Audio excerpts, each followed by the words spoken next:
Fala, meu povo! Nosso tema de hoje é a obscura Coreia do Norte. É o país mais isolado do mundo. Na verdade, o tema hoje é a possível morte do Kim Jong-un e principalmente a sua sucessão, né? Mas vamos fazer um apanhado aqui rapidinho, né, sobre a Coreia do Norte. O problema começa ali ao longo da Segunda Guerra, né, o país invadido pelo Japão. Então, o mesmo Japão que hoje sofre as consequências de um país extremamente militarizado de frente para ele, né, que é a Coreia do Norte, foi lá atrás, né, um dos responsáveis pela criação, né, do que a gente vê hoje. Então, a Coreia do Norte, invadida pelo Japão, evidentemente o Japão perde a Segunda Guerra Mundial e os vencedores do confronto, né, a União Soviética e os Estados Unidos, já dão largada ali à Guerra Fria, assim que foi assinado o Tratado de Potsdam, que finaliza o maior conflito de todos os tempos. Então a União Soviética, aproveitando ali um vácuo de poder com a saída do Japão da Península Coreana, ela se posiciona militarmente no norte, enquanto os americanos se posicionam militarmente no sul. E aí a ONU até tenta uma unificação das Coreias, que não deu muito certo, e o país é dividido ali no paralelo 38, né, que é um paralelo que passa mais ou menos no meio da Península Coreana. E aí, aparentemente, o problema estava resolvido, né? Um país ao norte influenciado pelo comunismo, um país ao sul influenciado pelo capitalismo, mas em 1950, a Coreia do Norte, com o apoio da União Soviética e depois da China, a China mandou 1 milhão de soldados, né, lá pro conflito. Então, a Coreia do Norte invade o sul, alegando ali uma possível invasão do sul ao paralelo 38, enfim. Os americanos, evidentemente, também mandam mais de 300 mil soldados para a Península Coreana. Foi uma guerra horrorosa, ela durou 3 anos, quase 3 milhões de mortes, principalmente dos coreanos do norte, né, já que os americanos jogaram pesado com bombardeiros, enfim. E foi assinado um armistício, que não significa o fim da guerra, né, como se fosse uma paz temporária. Então, tecnicamente, as duas Coreias estão em guerra até hoje. E aí começa toda a história, né, do país mais estranho do mundo. Tudo começa ali com o Kim Il-sung, que é o grande pai da nação, foi o líder dos exércitos do norte, ele é que criou o país, ele é que bolou toda a ideia do que é a Coreia do Norte. Hoje governou o país durante décadas. A Coreia do Norte até tinha algum acesso ali, até tinha relação com outros países comunistas, mas aí o comunismo foi acabando pelo mundo e ela foi ficando isolada. Em 94, o grande pai da nação morre e quem assume é o seu filho mais velho. Uma figura realmente caricata, né? O Kim Jong-il. Todos são Kim, né? Na verdade, lá Kim é o sobrenome, que lá na Coreia ele vem antes do nome, né? Então são todos Kim. E o Kim Jong-il, ele é uma figuraça, pequenininho, franzino, sempre foi uma pessoa muito introvertida, muito calada e com uma saúde muito frágil. E ele deu prosseguimento ao governo do seu pai, né, falecendo em 2011, e aí, quando ele faleceu, o mundo ficou em suspense ali, né, quem seria o sucessor, e ele havia deixado de forma legítima aí 4 filhos, 3 homens e uma moça, e o seu filho mais velho é um camarada completamente maluco.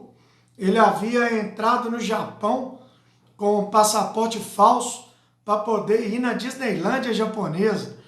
Então, evidentemente, esse fato matou qualquer chance do seu filho mais... Na verdade, do seu filho mais velho assumiu o poder, que era de direita, né? Então, o camarada depois foi até assassinado com veneno, né, no aeroporto, para vocês terem noção de como é o regime da Coreia do Norte.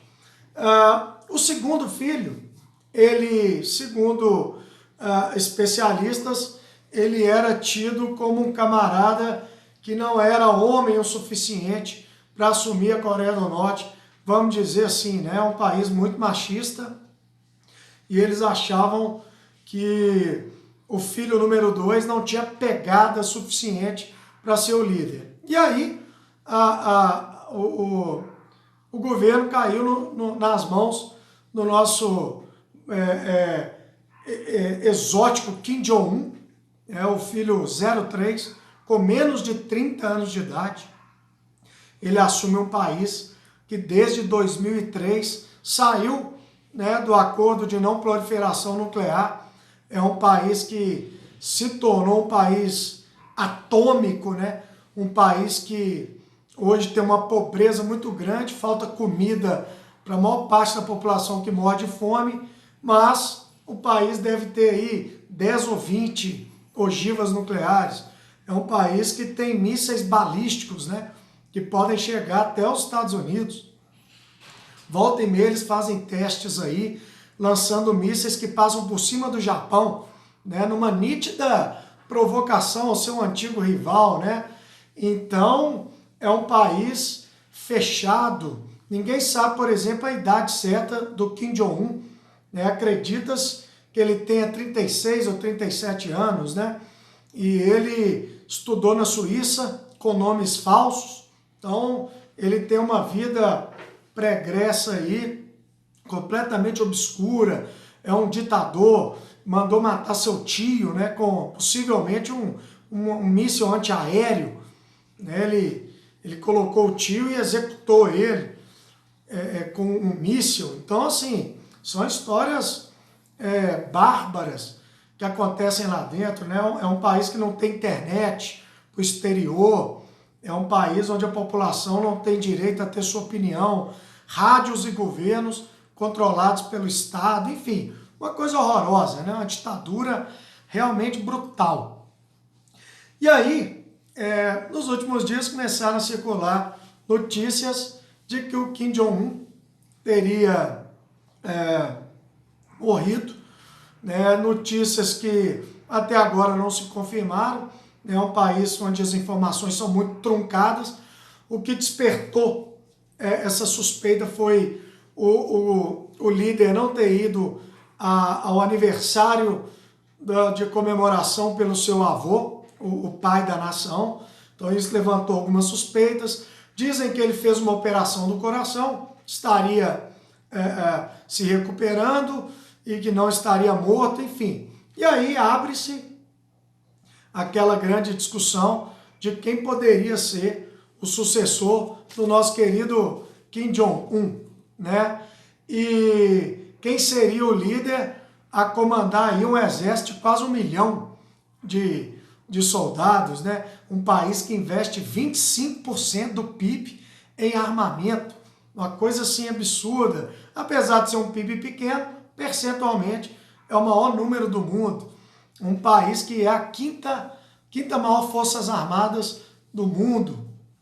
Então, realmente impressiona. E aí a gente chega no impasse, né? No impasse. Como é que ficaria a questão que se torna um paradoxo?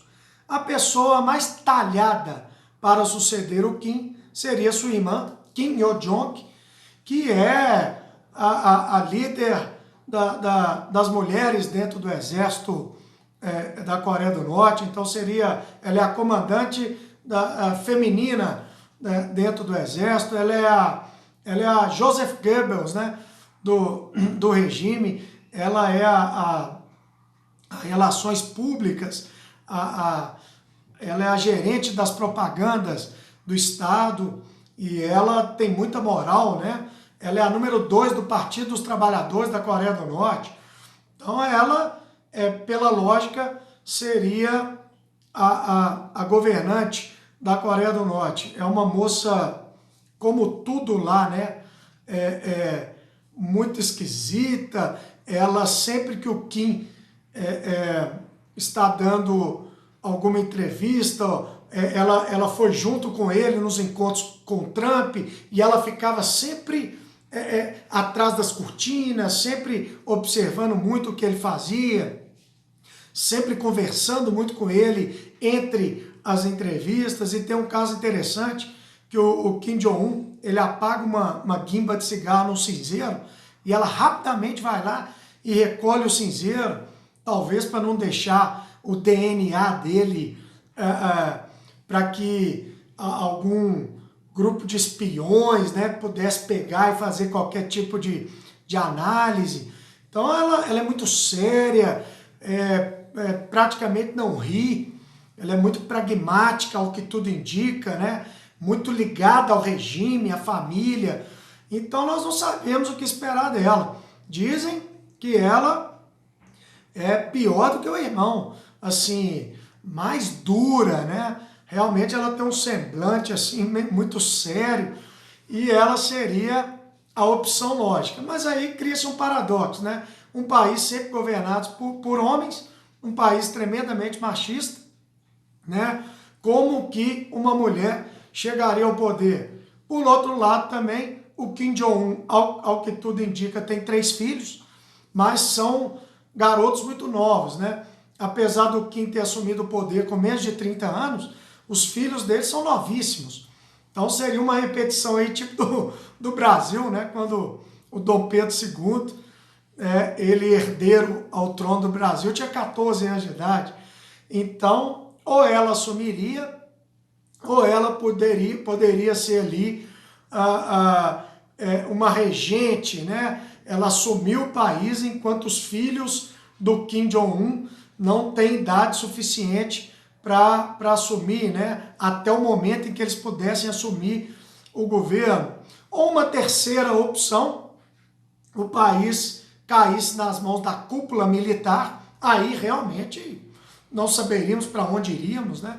O país quebraria a sequência dos Kim e seria comandado pelos generais, algum deles. Aí a gente não sabe qual e nem para onde o país iria. Ou uma quarta opção, que seria algum parente distante, mais distante ali do Kim, poder assumir, mas também não sabemos que parente seria esse. Então é um momento de muita incerteza, né? Se ele está vivo, se ele não está. E vamos aguardar aí as cenas do próximo capítulo, independente dele estar vivo, da irmã assumir, de ela ser uma regente, de cair no colo dos comandantes militares, ou de algum parente distante, né? De toda forma, eu acredito que o regime ainda vai perdurar, graças à dureza com que ele controla o povo. E vamos ver as cenas do próximo capítulo. Qualquer novidade, eu gravo mais um vídeo aí. Demorou, galera? Fica com Deus aí, todo mundo. Abraço do Clebinho.